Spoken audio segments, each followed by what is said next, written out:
Welcome. Welcome, everyone. Welcome to the SPARK StartHer, the podcast dedicated to sharing stories that ignite female entrepreneurs into action. I'm your host, Elizabeth Goede, and I'm here to fan the flame of your entrepreneurial spirit. Each week, we bring to you the inspiring stories of women trailblazers from around the world who have sparked change in their industries, powered their ideas into thriving businesses, and pioneered their way to success. So, whether you're an aspiring entrepreneur, a startup enthusiast, or a seasoned business leader, join us as we delve into the journeys of these incredible women whose tales will surely ignite a spark in each one of us. My guest today is Riley Powell. Riley is a speaker and best-selling author, as well as a wife and mother to three amazing children. Through a pivotal journey back through her story, she changed the narrative of her life to become rooted in the truth that God loves her deeply. Now she uses all she's learned to lead others in finding their identity without performance, perfection, or exhaustion, and to learn how to hear God's voice in their own lives. Riley, thank you so much for joining me. I'm really excited to have you here today. Well, I am beyond thrilled. I'm so excited. Thank you for that nice intro. Yeah, sorry. I always publicly talk about my dyslexia and I get tripped up every once in a while. So I apologize that wasn't a perfect read. I thought it was But great. But looking at everything that you do, I know that you're going to give me the grace and honor to know that I don't need to be perfect, right? That's exactly it. That's the whole point, right? So Riley, let's start at the beginning. So what I know that when you filled out your information for me, you had sort of talked about this moment of having this shift or this sort of calling. And do you mind sharing with us what that exact moment was that actually got you to sort of go in this direction and start this business? Well, it is probably not a big shining moment. I was actually just in bed, which I think is where I do my best thinking. I don't know. I that we're probably similar in our busyness and our level of ability to multitask and do and go and run and think about the next thing before we can even finish the one we're in. And so I feel like it's usually in the middle of the night or when I'm laying still that it's like, some clarity, right? Right. And so it was very subtle. But I feel like I had been for a long time trying to learn how to navigate all the things. And I had really filled my life with all the best things, lots of good volunteer, and I was in charge of everything that I could possibly be in charge of. And then this was just this one little bitty silent moment where it was, okay, it's time to do it differently. And it was just a surrender in my heart.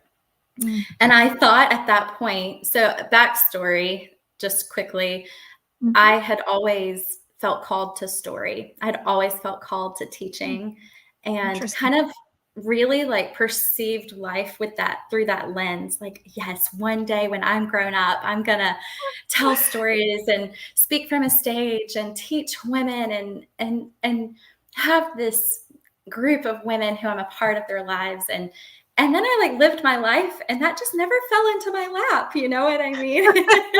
So Right.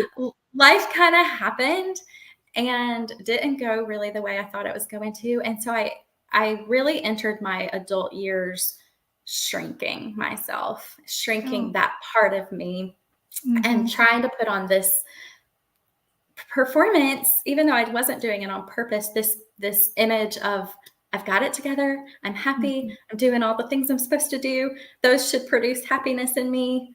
And so it was a long time coming, this subtle shift into something new, into something authentic. So for me, the shift looked more like getting quiet, and it looked more like removing all my hats into a place of openness. Like, okay, what's next? I love that sentiment about, a lot of us feel, these big big triggering moments, but for you to feel like it's more quietness, I mean, it almost feels much more enlightened than what many of us would be going through. So when things got quiet and, you were able to sort of go back to this thought that you had, and this vision that you had for yourself forever ago, right? When you were very young, and you're laying in bed, and you decide to remove all your hats, and you distill it down. Where did you find yourself at that point? Well, I kind of laugh because honestly, instead of when I said yes to what I felt like was God's way for me, I thought he was going to thrust me into a crowd where I would just be humiliated and have to expose all my secrets and be vulnerable. And instead, honestly, it looked like getting my house organized, going for hikes, and learning to just become kind of shifting my priorities, I think would be a good way to say that. And so really just practicing making space to listen, to hear, to acknowledge my heart, to get honest about how I feel, to learn what it is that I want in my life, in my family.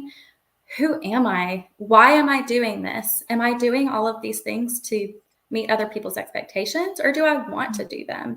And really just filtering through, like, how do I want to spend my time? Who do I want to be? And so it was honestly a few years of that, of just shrinking out of all of the things that were giving me identity, and learning to listen to myself and know myself, and know, because as women, you can ask, I've tried it. You can ask so many women, what do you want? And they're like, what do I want? I don't even know the last time someone asked me what I want. I don't do what I want. I do what everyone needs me to do. Right. But we get to the end of our season, if this is just a season, and then how much of our life is gone? And have we lived it fully? Have we used our gifts? Have we served? Have we acknowledged or been true to the things that are deep in our hearts? And I think, especially as moms, we want to give our children everything. But the truth is, everything starts with our wholeness, right? Like, we need to come to them and present to them our health, our wholeness, our ability to live well. And so those, at the beginning, for the first little bit, that's what it was just getting healthy. Yeah, I love it. I love it. And so you get yourself healthy, right? You start listening, and realizing that it's not going to be this, like, light guiding you into the exact direction you're going to go in. So you get yourself healthy. And would you say that sort of led you into, I mean, I know we talked about the fact that you're a best-selling author, and so was that the moment when you decided to write the book, or? Yeah, where'd it go next? Yeah, so I actually signed up for Kathy Heller's Don't Keep Your Day Job coaching program. And it was just this intense, immersive 12-week program that changed my life, honestly, because it surrounded me, much like your group. It kind of immerses you in a group of women and men who are longing for the more of life, right? And so it's like you almost need to be around people who give you permission to grow, because you need to be around people who are propelling you and inviting you to move and shift and change. And I think so often we feel like we're not allowed to do that. Like, oh, I just need to stay in the status quo. I need to be at all the mom events. I need to do this. And then it's nice when you step out of that world and into a different world where they say, actually, you get to be whatever you want, and you get to push, and you get to challenge, and you get to invite people to do that with you. And it just really brought me alive. So I started a podcast from that group. Book still not on the radar, like Okay. no way. Why would I Okay. ever choose to write my story on paper where people can see Right. it? That would be so Right. scary. So instead I started a podcast to invite other people to share their stories. I like it. So it's really beautiful, really beautiful. I believe that story brings God close. I think that story like reintroduces us to the character of who God is and makes him tangible and close and loving and like knowable, not so quite far off. And so that was beautiful. And then I had my third baby, which was a huge surprise. My oldest is 17. Then I have a 10-year-old. So those are boys. And then I had just this beautiful baby girl. And there's a whole story with that. But I really felt like God was saying, okay, it's time to let go of the podcast. And I'm like, what? I just stepped into my authentic self. I just, like broke free and have all this healing and I'm making all these friends. I don't think so. But eventually I said, okay, God, you've showed me that you know best. I'm going to follow your way. And when I did that, he said, okay, it's time to write the book. Oh, right. And so it's just this story of making space. Like, is there space in my life to hear the thing I need to hear and do the thing I need to do? Mm-hmm. Right. And not filling it with the unbalanced things. And so, yeah, that was a year ago. And voila, here we are. Well, I love have you ever read Dan Sullivan's book, 10X is Easier Than 2X? No. Okay, so what you're talking about is actually this whole, I mean, it's very much in line with this idea of 10X is easier than 2X, which is sometimes you have to, relieve yourself of something, like leave something behind to open up the next great thing. Right. And so leaving your podcast behind, really from cleaning up, like I call it the cleaning up yourself stage, right? Like when you just sort of like cleaned house and, allowed yourself the space to be able to do it, then you do your podcast and you're like, this is really great, but I'm going to have to, sort of make more time for other things. And then you get the best-selling book. I mean, it's, you're like a poster child for that book. You call him and tell him. Yeah, I will. I'll ring him up. So I love all of that. And so you write your book and it becomes a bestseller. And what would you say your biggest learnings were from doing that? I mean, obviously you had sort of cleared your plate other than a baby. And a job. Discount that. And a senior. Oh my gosh. Yeah, let's just dive into that for 1 second. So for anyone who's keeping track, right, all of our listeners that are keeping track, you had a 17-year-old, a 10-year-old, and then now you have a 2-year-old, right? Is that those ages? Yeah. Mm-hmm.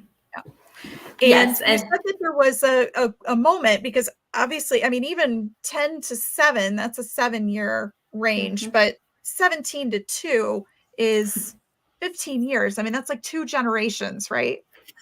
Yeah.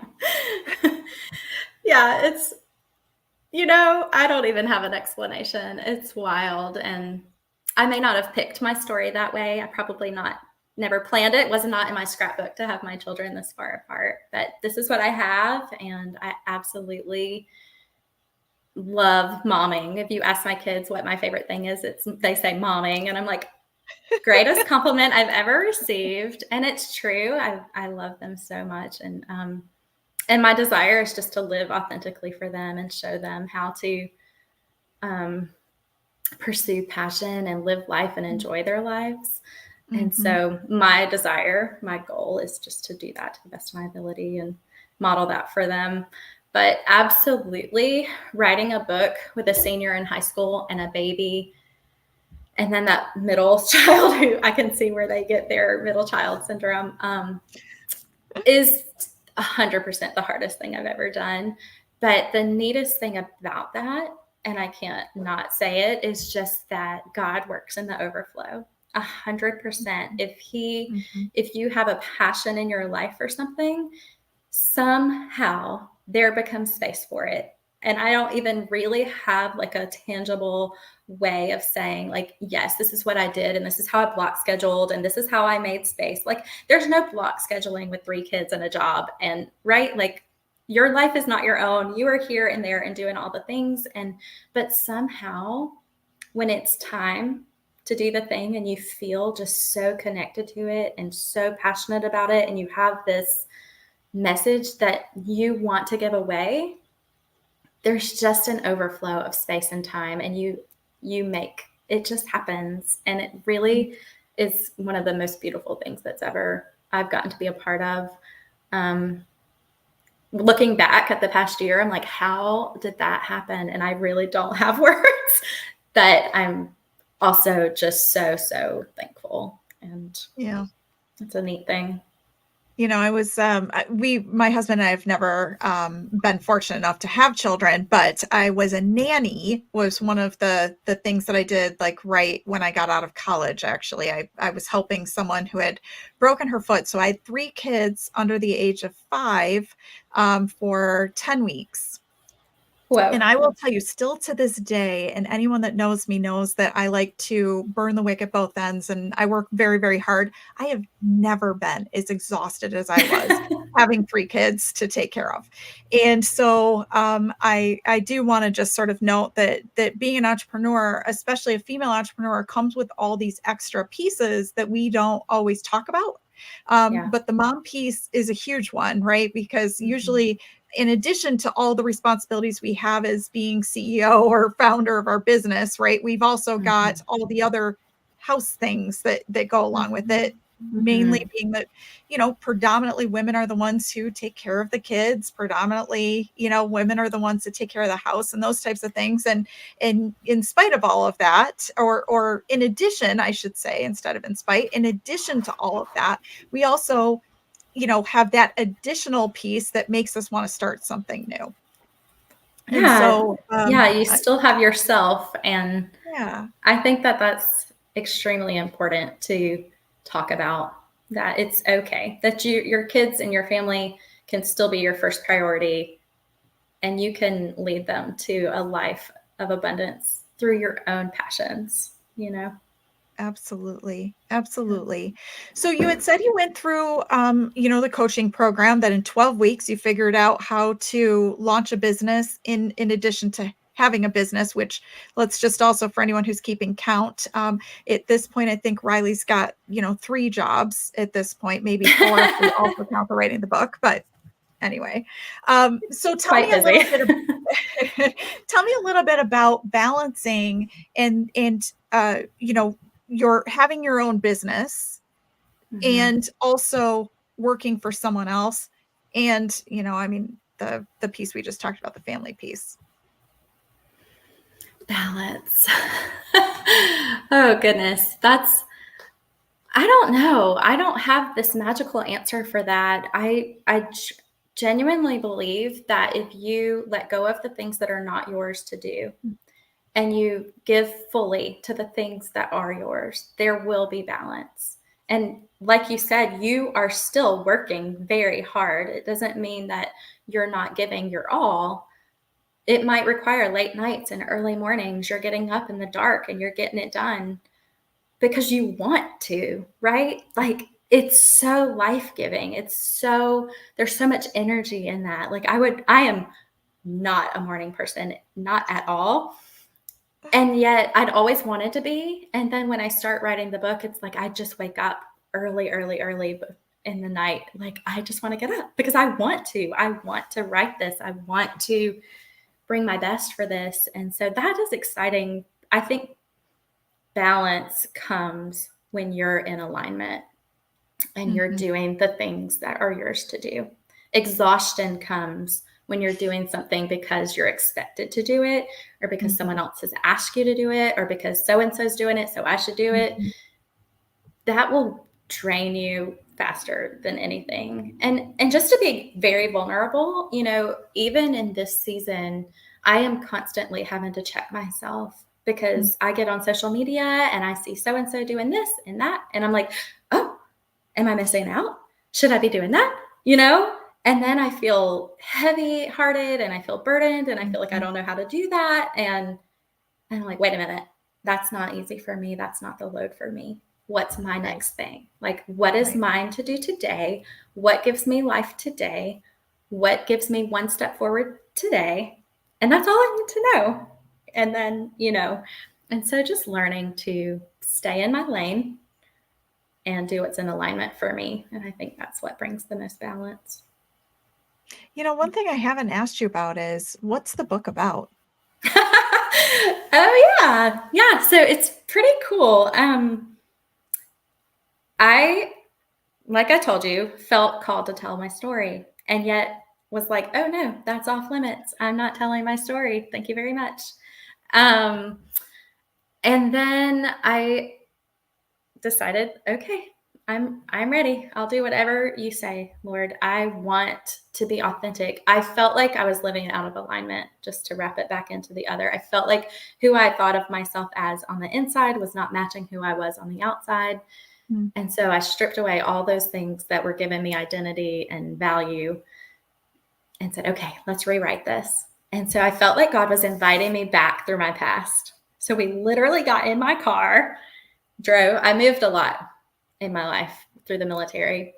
So I got back in my car, drove to different cities, saw different friends, and just this whole new life exploded through these journeys in the car with friends. And what I learned was each person who I went and interviewed with and shared story with and talked with served a purpose. And it was so, so beautiful, because I didn't know going in that that's what we were doing. But over time, I was like, oh, I'm on to you, God. This is what you're doing. You're taking the things that are not serving me and the lies that I'm telling myself and narrating and practicing, the things that I'm speaking to myself, and you're saying, that's not quite right. Let's take that out and fill it with something new. This is who you are. This is your value. This is your worth. This is what I have for you. You're not too late. You didn't ruin your whole life. My best plan for you is still available. Let's move forward. And so the book is about those interviews, and it's about that journey, and just learning how to seek God, because I think he says to seek him, and he says to come for easy and for rest. And yet we spend our whole lives trying to build this life on our own without knowing where he is or what he's doing. And so the book is about learning that God is for me. He's for me. He loves me. He wants to be with me. He likes me. And that I don't have to work my way. And I know, we say those words, and yet we still do it. We still stay so busy. But I really genuinely believe that God has prepared a place for us to walk in rest and to live out of that comfort and confidence with him, a security, a settled place of knowing I'm 100% loved. I don't have to worry about the component. That part's good, and it builds this foundation. And then all this beautiful life can just flourish from that. And it's in ease. It's not out of comparison or striving but it's just, I think, we can listen to every great other person talk about it, but until we experience it for ourselves, it doesn't hold the weight, right? And so the book is about learning to find God in your story, and really challenging you to consider what story you're telling yourself, because is it serving you or is it inviting you to life? Yeah, I love that. It's such a powerful blessing, really, I think, when you're able to open that up. So the book is sort of an entryway, and you're actually helping support other people as well. Yes. Yeah, tell us a little bit about that. Okay. Yeah, it's exciting. Even though the book is all about kind of dredging up your past a little bit, I really don't prefer to stay in that space. The point is to close that door and say, you know what? God provided there. I'm loved there. I don't need to stay in a place of regret or shame. How can we use this for good? Right. And so I love to bring women into fun things, into life things, to places where they're not lonely, places where they belong and are included, invited. And so I love to plan events and things where we get together and talk about the deeper things of life and have connection. I feel like there's so much life in there. And then I wrote a workbook that's free for now that you get when you purchase the book. I'm in the process of publishing it, so it won't be available always, but for now, if you get the book, then you get the workbook for free. And then it just launched, so the book just was published last month. So next month in May 2024, we'll be walking through a book study and going through the workbook. And the workbook is about so the book is called Let's Undo This. I should say that. How to Rewrite Your Life to Live a Life Fully Awake.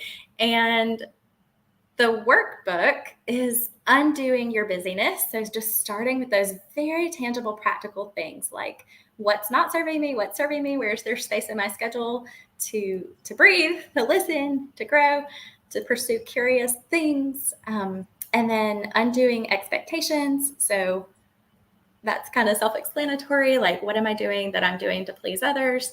And then undoing perspective, which is who do I think God is?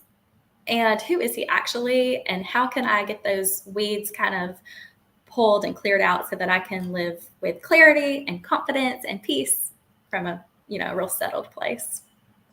So that's, I love community. So I love bringing women together to be a part of great connected conversation. I love it. So where do people get the book and how do they get the workbook? Okay. So the easiest place to get the book is on Amazon because everybody has their Amazon cart ready on fire all the time, but it's actually available other places, Books A Million, Barnes & Noble, things like that, anywhere you buy books. And I can just share a link for that. It's Let's Undo This. And then the workbook link is in the book. So when you get the book, you just open to page 1 and then you can download your free workbook. I also have a website that has lots of really beautiful information. So it's just www.rileysloanpowell.com. Fantastic. That's great. I hope everyone checks it out. That's certainly an exciting, next step that you're going through. And it sounds like it would be really, really valuable for a lot of women who are, out and, looking to make that next step and next move in their life and really open this up. So Riley, when you look at, and especially the transition between podcast to book, what would you say was really the hardest? What's the hardest part of balancing sort of two different endeavors at the same time? Because you also, you sort of have a day job, right? Well, not even sort of. Right. You have a day job, and your day job is, helping. You're a speech language pathologist, right? Yes. So I work in acute care in our local hospital as a speech language pathologist. And I work PRN. So I work 3 days a week. So it's not too bad. That gives me 2 days at home with the baby. And for me, I see lots of women do all the things. And, for me, I felt like I needed to put the podcast, just pause it for a moment in order to write the book so that I could give fully to those things.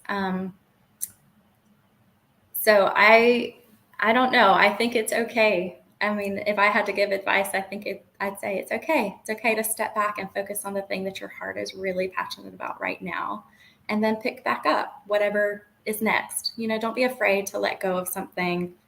I think I do spend some time afraid. Like if I let go of that, then who am I? If I let go of that, then how do I pick it back up? Or how do I, because there's so much education in the podcast world specifically, be consistent, never take a break, right? Like the more the better. And so really just learning to trust yourself and trust the Lord and do the thing that you can do and do it well. And then trust that the next thing will come. And so that's really where I am. But the challenge would absolutely be just to stay in your lane.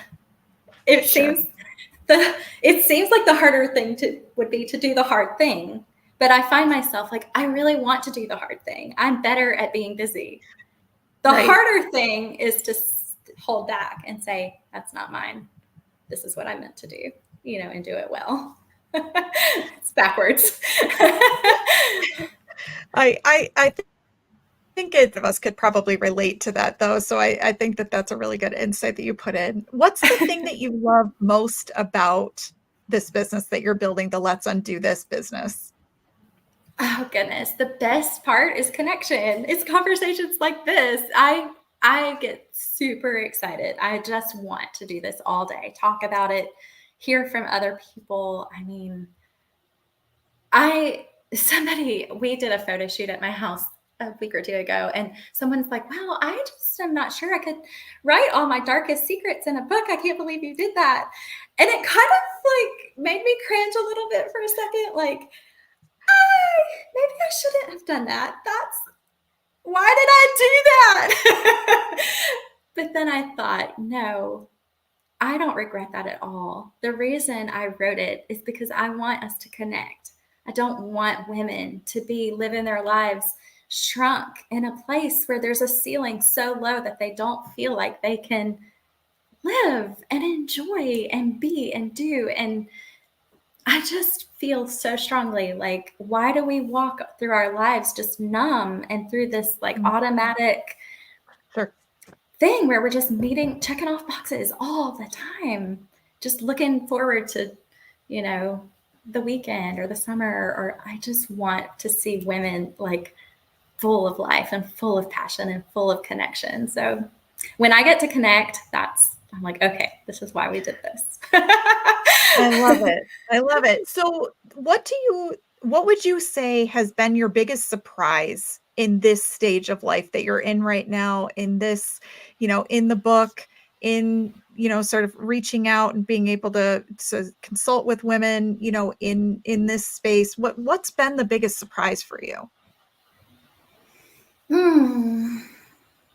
That's a hard question. I think this may be silly. I don't know. The surprise is that I still am not more. Like I'm just normal, before I wrote the book and after I wrote the book, I'm just me. I don't feel any different. And it's like, honestly, for me, the identity change and the confidence and that feeling of like feeling authentic came in that moment of surrender, not in the accomplishment. Mm-hmm. And so it's like, I thought, wow, I've really done something, like I wrote a book or whatever. And people were like, oh, wow, you wrote a book. I'm like, I mean, yeah, I've been working on it it doesn't feel like a big deal. The big deal came in my heart shift. The big deal came in the healing. The thing I want to talk about is that, right? Like, So I think that's probably what surprised me the most. Like, oh, no, still have to mop the floors today. Yep. Yeah. Just normal.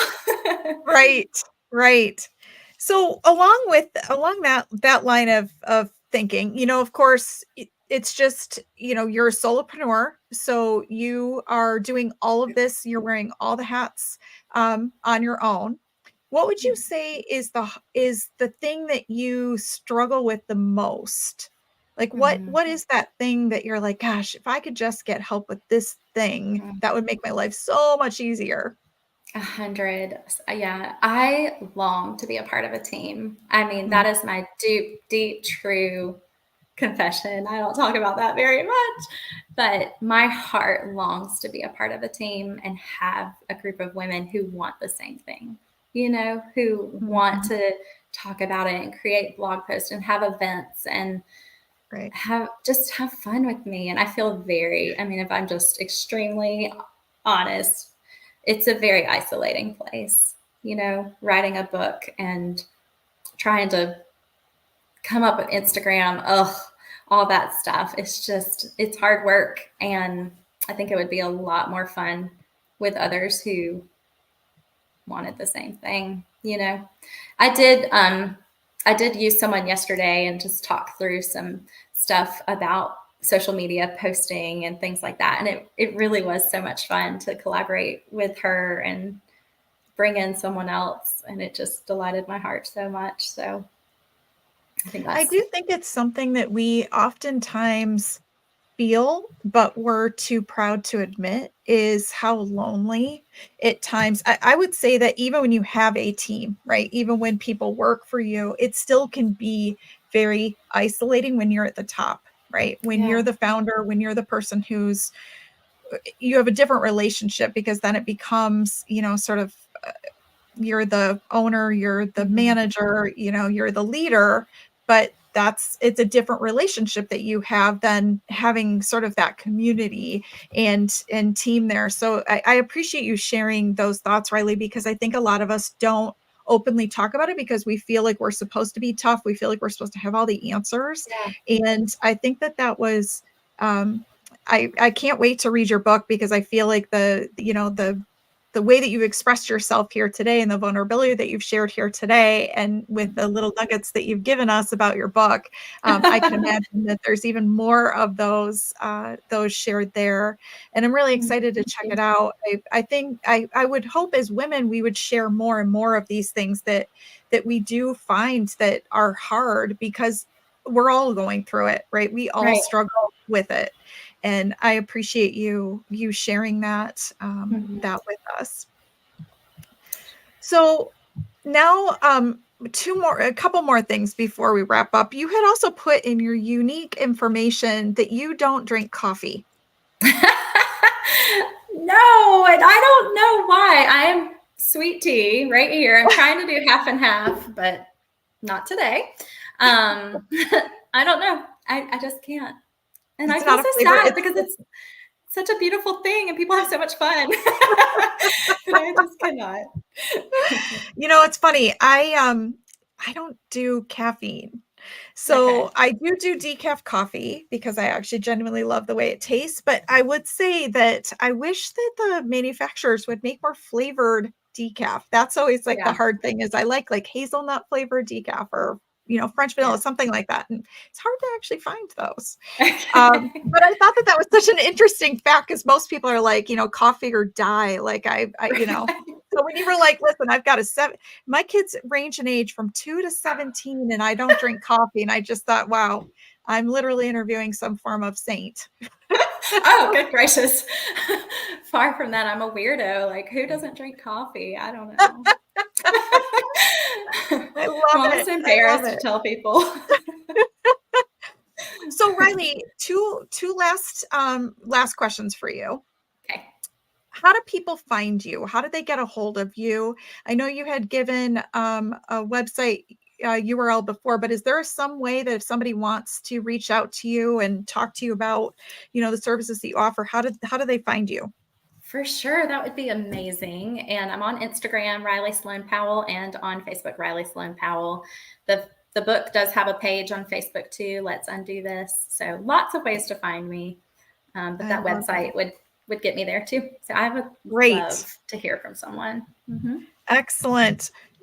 Okay. And then the last thing, and I ask all of my guests this, if you were to give one word or short phrase to be inspirational for the next woman entrepreneur that's starting her business, what would that be? Oh, goodness. This is fun. I have so many popping in my head. Well, my word right now, so I'll just share it, is nourished. And, as you give and pour out, God is faithful to nourish you and to refill you and give you all that you need. And I know that's not one word, but I think it's perfect. Really perfect. You have all that you need, and life is just available waiting for you. So that's really, really beautiful. Really beautiful. Riley, do you have anything else that you'd like to share with our listeners today? No, I think we covered it. I had a blast. As always, it's just really beautiful to get to talk about life and all the good things and the hard things and how they all go together to bring us together, So thank you so much. Well, Loved it. Riley, thank you so much. I really appreciate all of the vulnerability and really good advice that you were able to share with everyone today.